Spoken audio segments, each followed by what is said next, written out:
high above the treetops, where the sky meets the wind, lived a tiny chibi cloud named Nimbus. He was small, round, and perfectly fluffy, but Nimbus had a secret that made him very, very sad. Every single cloud in the sky could make it rain. Big clouds, small clouds, even the grumpy old gray ones. But no matter how hard Nimbus tried, not even a single drop would fall from him. Not one. His cloud friends would puff up their cheeks and whoosh, send beautiful rain pouring down to the earth. Nimbus puffed and puffed until he was dizzy, but nothing happened. The other clouds giggled.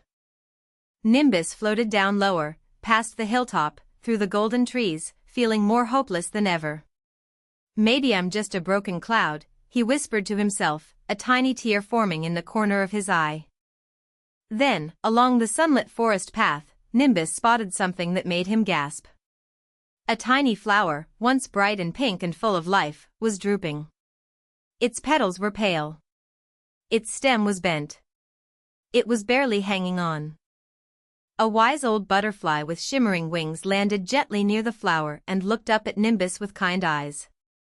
"Little cloud," she said softly, "this flower hasn't had rain in days. Without water, she won't survive until morning." Nimbus's eyes went wide. "But I can't rain," he cried.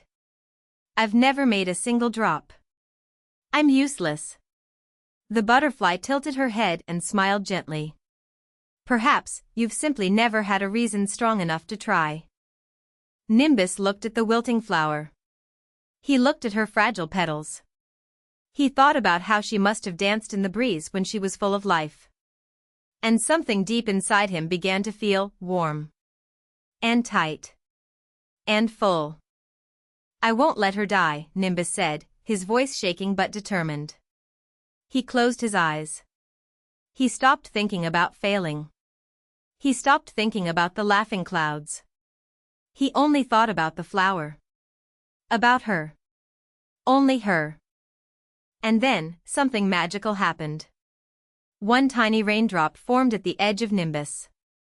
Then another. Then another. Then, like a song breaking through silence, it began to rain. Soft, sparkling, beautiful rain. The raindrops fell on the little flower one by one. Her petals slowly lifted. Her stem straightened. Her color returned, bright and pink and glowing, like she was waking up from a long, sad dream. She was alive. Nimbus laughed and cried at the same time, something only very happy clouds can do. The butterfly clapped her wings together in delight. Even the old oak tree rustled its leaves like applause. The whole forest celebrated.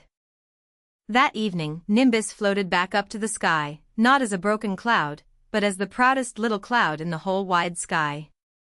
He had learned something wonderful: you don't need to be perfect. You just need to care enough to try. Cherry Blossom Cloud Droplet.